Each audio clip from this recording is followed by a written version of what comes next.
The rain in Mapo fell straight down, hard and unforgiving, like the city itself had decided to pass judgment.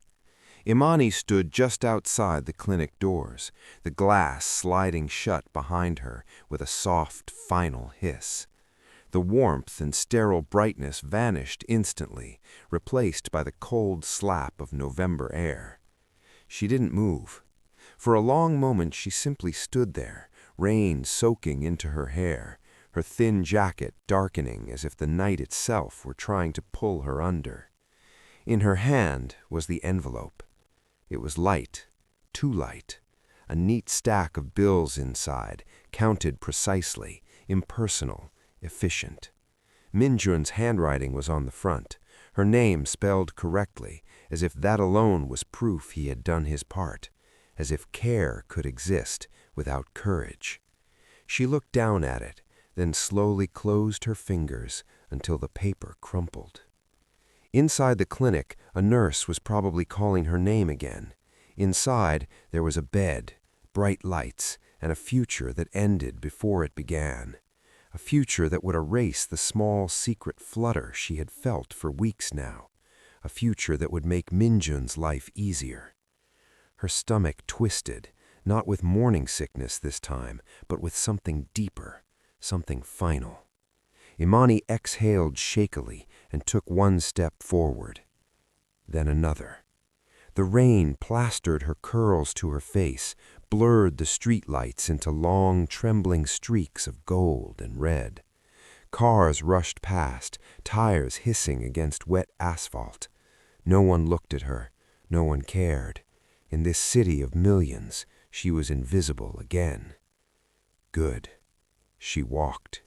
Each step away from the clinic felt heavier than the last, like she was dragging not just her body, but the weight of every possible future behind her. Her phone buzzed once in her pocket. She didn't need to check it. She already knew. Minjun. She didn't stop walking. The bus stop shelter glowed faintly ahead. She ducked under it, breathing hard, her hands trembling now that she was no longer moving. Her reflection stared back at her from the glass panel, eyes wide, lips pale, rain streaking down her face like tears she refused to let fall. "I'm sorry," she whispered, though she wasn't sure who she was apologizing to. The child inside her? Herself? The version of her life that had just died? Her phone buzzed again. She pulled it out this time. One message. "Be smart, Imani. Don't make this harder than it has to be." Her thumb hovered over the screen. 1,000 replies burned in her chest. Accusations, pleas, rage, love she hated herself for still feeling. She deleted the message instead. Then she powered the phone off. The bus arrived 10 minutes later. She paid with coins scraped together from her wallet, her hands clumsy with cold. The driver didn't look at her twice. She took a seat near the back, pressing her forehead to the fogged window as the city slid past. Her stomach churned violently halfway through the ride. She barely made it off at the next stop before doubling over, retching onto the curb. There was nothing left in her but bile and tears. A woman walking past slowed, concern flickering across her face, then thought better of it and kept going. Imani wiped her mouth with the back of her hand and laughed weakly. So this was it. This was what choosing life looked like. That night she slept on a narrow cot in a women's shelter that smelled faintly of detergent and old soup. The mattress was thin, the blanket rough, but when she curled around her stomach instinctively, a strange calm settled over her. "You're okay," she whispered into the dark. "I've got you." The days that followed blurred together. She found work cleaning tables at a small cafe owned by an older woman who didn't ask questions and paid in cash. She worked until her feet ached, until her back screamed, until her hands were raw from soap and hot water. When her belly began to show, the woman noticed, but instead of firing her, she handed Imani a bowl of warm soup and told her to sit for 10 minutes. "Eat," she said gruffly. You're no good to anyone if you collapse. It wasn't kindness wrapped in softness. It was practical, blunt, real. Imani took it gratefully. Nights were harder. The fear crept in when the lights went out. What if she couldn't do this? What if the world was right and she was wrong? What if love wasn't enough? She would lie awake with her hands over her stomach, counting breaths, whispering promises she prayed she could keep. When the labor came, it was sudden and brutal. There was no Minjun pacing a hallway, no hand to squeeze, no one whispering encouragement in her ear. Just her, just pain, just a nurse who looked startled when Imani screamed a name that wasn't there. When Jiho was finally placed in her arms, red-faced and furious at the world, something inside her broke open completely. Not shattered, opened. "There you are," she sobbed, pressing her lips to his damp hair. "I knew you were real." He quieted at the sound of her voice, tiny fingers curling around hers with surprising strength. That was the moment. Not the clinic, not the rain, not the hunger or fear. That was the moment she became unbreakable. The months that followed were a lesson in endurance. Jiho cried at night. Money ran out. Landlords lied.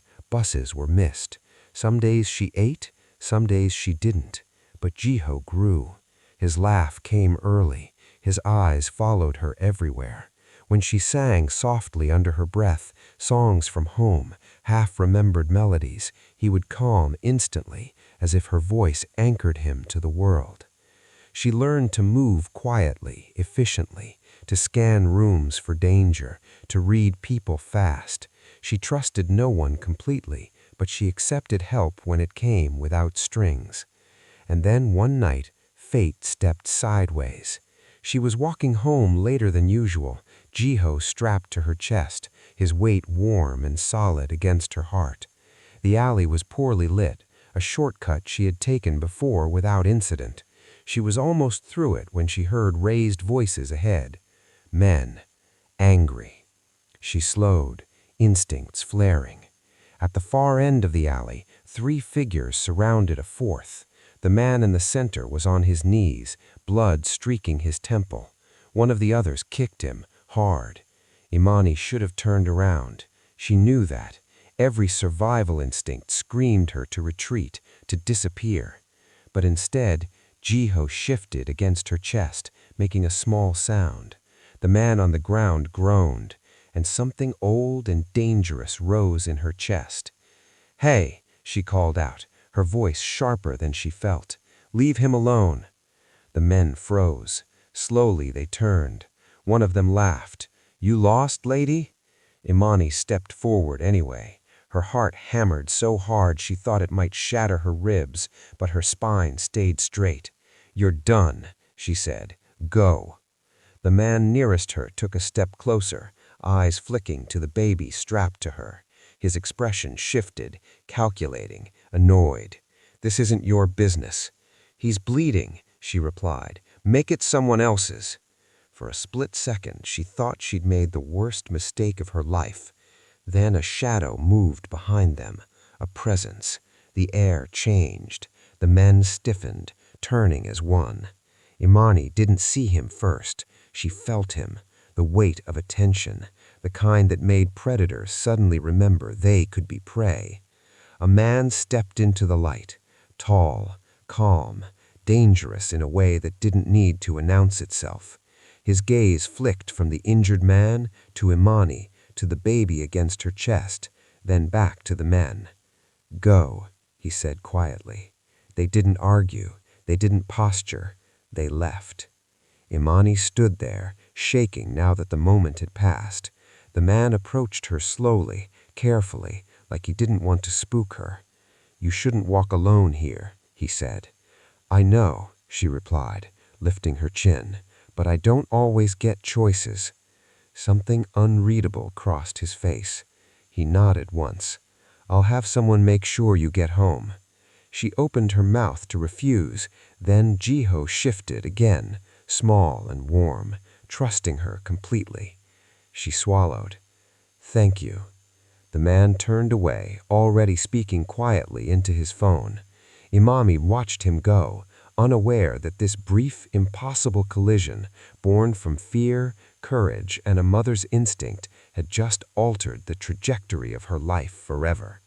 She adjusted Jiho's blanket and continued home, unaware that somewhere behind her, the man who had ordered empires to rise and fall was standing still in the rain, watching her disappear and wondering for the first time in years why his chest felt tight, and why, of all the things he had seen that night, it was the woman who refused to be afraid that stayed with him. Imani didn't see the man again for weeks. Life didn't slow down just because something strange had happened in a dark alley. Jiho still woke before dawn, demanding milk with the furious entitlement of a tiny emperor. The cafe still smelled of burnt coffee and lemon cleaner. Her feet still ached. The world still required payment in effort before it offered mercy. But something had shifted. She felt it in the way she scanned streets now, half expecting to see that tall, silent figure leaning in the shadows. She felt it in the way her skin prickled when unfamiliar cars slowed too long near the curb. It wasn't fear, exactly. It was awareness. Like the city had quietly revealed another layer of itself, and now she couldn't unsee it. The man from the alley did keep his word, though she didn't know how. 2 nights after the incident, a black sedan rolled alongside her as she walked home. Her heart jumped into her throat until the window lowered just enough for a young man in a dark suit to speak. "Ma'am," he said politely, eyes forward, "we're here to make sure you get home safely." "Who sent you?" Imani asked, instinctively shifting Jiho higher on her chest. The man hesitated just a fraction. "A friend." She considered turning him away. Pride flared, sharp and stubborn. But then Jiho yawned, small hand fisting her sweater, utterly unaware of danger or dignity. "Fine," she said quietly. "Just tonight." The car didn't follow her all the way to her door. It slowed at the corner and drove off without spectacle. No demands, no conditions, no note. Just protection. It happened again the next week, and the next. Sometimes it was the same sedan, sometimes another. Always discreet, always distant, never crossing into intrusion. Imani told herself it was coincidence. She told herself a lot of things. The shelter called one afternoon to say her spot had been reassigned. The building she was renting a room in was being sold. The cafe owner pulled her aside and said business was slowing, apologizing as she cut Imani's hours in half. Bad news stacked quickly when you were already on the edge. Imani sat on a park bench that evening, Jiho asleep against her chest, her breath fogging the air as she stared at the city skyline. She did the math over and over in her head, hoping numbers would rearrange themselves if she tried hard enough. They didn't. That was when the man appeared again. Not from shadows this time, from a cafe across the street. He walked toward her calmly, hands visible, expression neutral. He wore a simple black coat, no suit, no entourage. To anyone watching, he looked like just another man heading home. Imani's pulse spiked anyway. "You shouldn't sit out here when it's cold," he said gently, stopping a few steps away. She didn't stand, she didn't smile. "You've been following me." He nodded, no denial. "Making sure you're safe." "Why?" Her voice was steady, but her eyes were sharp. "I didn't ask for that."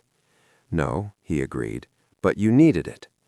Jiho stirred, blinking up at the stranger. Instead of crying, he studied him with solemn curiosity. The man crouched slightly, lowering himself to Jiho's level.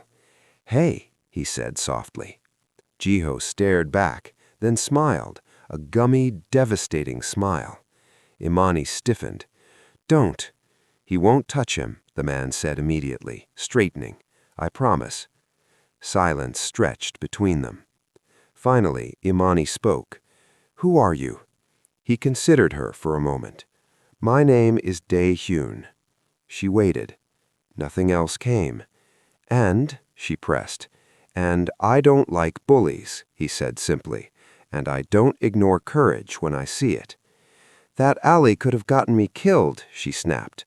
"Yes," he said calmly, "and you still spoke up." She didn't know what to say to that. "I can help you," Dae-hyun continued, "with work, housing, no strings." Imani laughed, sharp and humorless. "Men always say that." "I'm not most men." "No," she agreed quietly, "you're not." She stood, adjusting Jiho's blanket. "I don't accept charity." He nodded. "Good, then accept a job." Her brow furrowed. "I need someone," he said, "who can cook, clean, and keep her head down. Someone I trust not to gossip. Someone who won't panic if she sees things she doesn't understand." "And why," she asked carefully, "would you trust me?" "Because you had every reason to walk away, and you didn't." The answer unsettled her more than any lie would have. She thought about Jiho, about eviction notices and shrinking hours, about the quiet fear that woke her at night. "How much?" she asked carefully. "Enough," he said, "and a place to stay comes with it." "No," she said immediately, "I won't live where I work." A flicker of approval crossed his face. "Then nearby, your own space." She hesitated. "This doesn't mean ownership," she said, "over me or my child." "I would never," he replied. "I don't collect people." That line lodged somewhere deep in her chest. "Think about it," he said, handing her a simple card. No title, no logo, just a number. "Call if you choose." He walked away without waiting for her answer. That night, Imani stared at the card until the edges softened between her fingers. She called the next morning. The job was real. So was the apartment. Small, clean, quiet, safe. The neighborhood was guarded subtly, the way money and power guarded things, without uniforms or signs. She cooked, she cleaned, she kept her eyes down. At first. But she noticed things. The men who came and went never raised their voices. They treated Dae-hyun with a respect that bordered on reverence. No one questioned his decisions. No one lingered after he spoke. He noticed how disputes were resolved before they became problems, how threats disappeared without spectacle, how power flowed without noise. And she noticed him. He was precise, controlled, never cruel for the sake of cruelty. When he spoke, people listened, not because they were afraid, but because they trusted that he meant what he said. He never touched her without permission, never raised his voice, never looked at her like she was something to be consumed. When Jiho toddled into rooms he wasn't supposed to be in, Dae-hyun didn't scold. He knelt and redirected him gently, showing him how to stack coasters or roll a pen across the floor. One evening, Jiho tripped and fell hard, crying in startled pain. Before Imani could reach him, Dae-hyun was already there, lifting the boy carefully, murmuring nonsense sounds until the tears eased. Imani froze, watching. "You don't have to," she began. "I know," he said quietly. "I want to." Something dangerous bloomed in her chest. Trust. Weeks passed, then months. Imani saved money. Jiho grew sturdier, louder, braver. The fear that once lived permanently under her skin began to loosen its grip. One night, after Jiho had fallen asleep on the couch between them, Dae-hyun spoke. "The man who hurt you," he said evenly, "the child's biological father." Her body went rigid. "I won't interfere unless you ask me to." She swallowed. "I don't want him anywhere near my son." "Then he won't be," Dae-hyun said. She studied his face, searching for arrogance, for the promise of violence. She found only certainty. "Why are you doing this?" she asked finally. "Really?" He looked at Jiho, then back at her. "Because someone protected me once when no one else would," he said, "and it changed everything." Silence wrapped around them. In that moment, Imani understood something fundamental. This man wasn't her rescue. He was her mirror. He had chosen protection over fear, just like she had. And somewhere between shared silence, unspoken wounds, and the small, steady weight of a child sleeping safely between them, something irreversible began. Not love, not yet, but alignment. And that, she would learn, was far more dangerous. Imani didn't realize when the line shifted. There was no announcement, no single moment she could point to and say, "This is when everything changed." It happened quietly, the way real transformations always did, slow, patient, almost polite. At first, Dae-hyun was simply the man who signed her pay, the man whose house she cleaned, the man whose presence bent rooms without effort. Then he became the man who noticed things. He noticed when Ji-ho preferred pears over apples, when Imani's left shoulder stiffened on cold mornings, when she sang while cooking but stopped the moment she realized she was being listened to. He never commented, he adjusted. Pears appeared in the kitchen without discussion. A heating pad showed up folded neatly on the couch. He walked more softly past the kitchen after that. It unsettled her. She had learned how to survive men like Minjun, men who took, who demanded, who reshaped reality to fit their comfort. But Dae-hyun didn't take. He observed, then adapted, as if the world was something to be handled carefully, not conquered. That kind of attention felt more dangerous than cruelty. One evening, a storm cut the power. It wasn't dramatic, no thunder shaking the walls, no lightning splitting the sky, just a sudden quiet hum as the lights blinked off and the apartment sank into darkness. Ji-ho whimpered in his sleep. Imani moved automatically, scooping him up, pressing his head to her chest. She murmured to him, steady and low, feeling his breathing slow again. By the time her eyes adjusted, she realized Dae-hyun was standing in the doorway. He held a flashlight in one hand, keeping the beam angled toward the floor, deliberately avoiding her face. A small courtesy that lodged deep in her chest. "The generator will kick in soon," he said. "He okay?" "Yes," she replied, just startled. They stood there for a moment, the darkness thick around them, the city reduced to distant echoes and rain against glass. "I grew up afraid of the dark," Dae-hyun said. She looked at him, surprised. There were things that happened at night, things no one was supposed to see. Imani didn't ask questions. She understood confessions that weren't meant to be unpacked. "So did I," she said instead. Their eyes met briefly in the dim light. The generator hummed to life seconds later, restoring the room in a soft glow. The moment broke, but it didn't disappear. It settled somewhere between them, quiet and alive. After that, the walls came down in increments.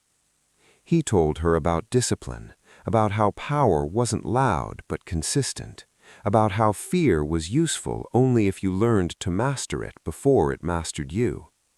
She told him about loneliness, about what it meant to be visible and unseen at the same time, about how motherhood sharpened love into something terrifyingly absolute. They never touched, not accidentally, not intentionally, until the night Ji-ho got sick. It started with a fever, then vomiting, then a panicked call to the doctor at 2 a.m. Imani's hands shook as she held the phone, fear clawing up her spine with familiar viciousness. Dae-hyun was already there. He didn't hover, he didn't bark orders, he simply moved, gathering clothes, calling a car, wrapping Ji-ho in a blanket with practiced care. At the hospital, he stood behind her, close enough that she could feel his warmth, far enough that she never felt crowded. When Jiho cried, Daehyun flinched. Imani noticed. When the doctor assured them it was a bad virus but manageable, relief hit her so hard her knees buckled. She swayed, and before she could stop herself, she reached back blindly. Daehyun caught her. His hands were solid, steady, certain. She froze. So did he. For a breathless moment, the world narrowed to the simple reality of contact. His palm at her waist, her fingers gripping his sleeve, her heartbeat loud in her ears. "I'm sorry," she whispered, pulling away too quickly. "Don't be," he said, voice rougher than usual. "You're allowed to fall." That was the first crack. The second came weeks later, on Jiho's birthday. There was no party, no balloons, just a small cake and 3 forks at the table. Imani lit a single candle, her throat tight, as Jiho clapped and laughed, utterly enchanted by the flame. "Make a wish," she told him. Jiho squeezed his eyes shut. "I wish for Appa." The word landed like a dropped glass. Imani's breath caught. She turned instinctively toward Daehyun, apology already forming. But Daehyun hadn't moved. He was staring at Jiho, something unguarded in his expression, something fragile. Jiho opened his eyes and looked at him expectantly. "You stay, okay, Appa?" Daehyun swallowed. "If that's what your mother wants," he said quietly. Jiho beamed, satisfied. That night, after Jiho fell asleep clutching a toy truck, Imani sat alone on the balcony, the city lights blurring through unshed tears. She heard footsteps behind her. "I should correct him," she said without turning. "He shouldn't call you that." Daehyun leaned against the railing beside her. "Only if it makes you uncomfortable." "It makes me afraid," she admitted. "Of what?" "That I'll believe it and lose it." He was quiet for a long moment. "I won't take anything from you," he said at last. "Not him, not you. If you ever ask me to step back, I will." She studied his profile, the controlled lines of his face, the weight of restraint etched into every movement. "You're not afraid of anything," she said. He smiled faintly. "I'm afraid of failing the people who trust me." That did it. Love didn't crash into her. It didn't overwhelm or consume. It arrived like recognition, slow, certain, terrifying in its clarity. She turned toward him. "Daehyun," she said, her voice barely above a whisper. "Yes?" She hesitated, then reached out and took his hand. His fingers closed around hers instantly, as if he had been waiting, though he hadn't pushed. The contact was electric and grounding at once. "Stay," she said. He didn't answer. He didn't need to. He leaned in, not fast, not slow, and pressed his forehead to hers. Their breaths mingled, shared and steady. When he finally kissed her, it wasn't hungry, it was reverent, like a vow.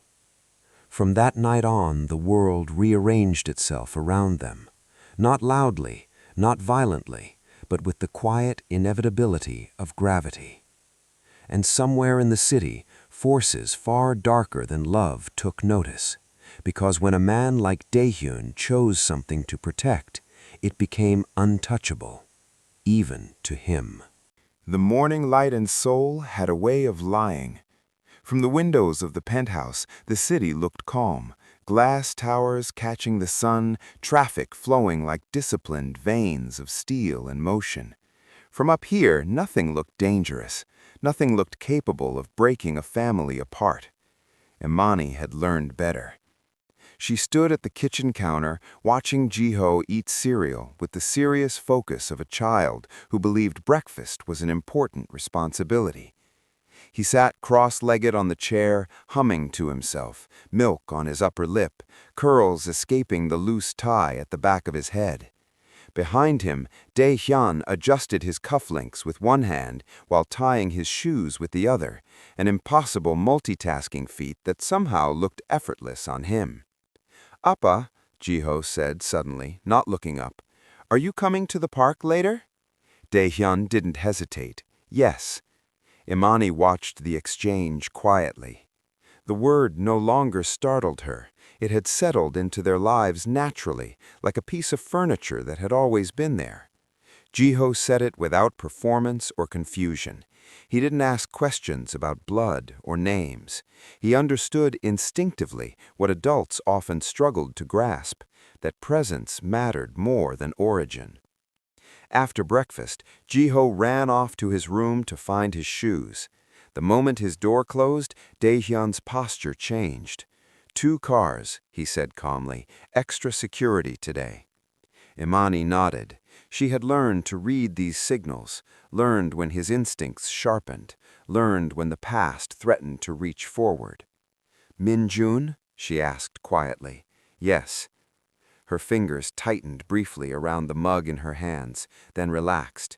Fear still existed, but it no longer ruled her. She had survived worse than a man who mistook entitlement for love.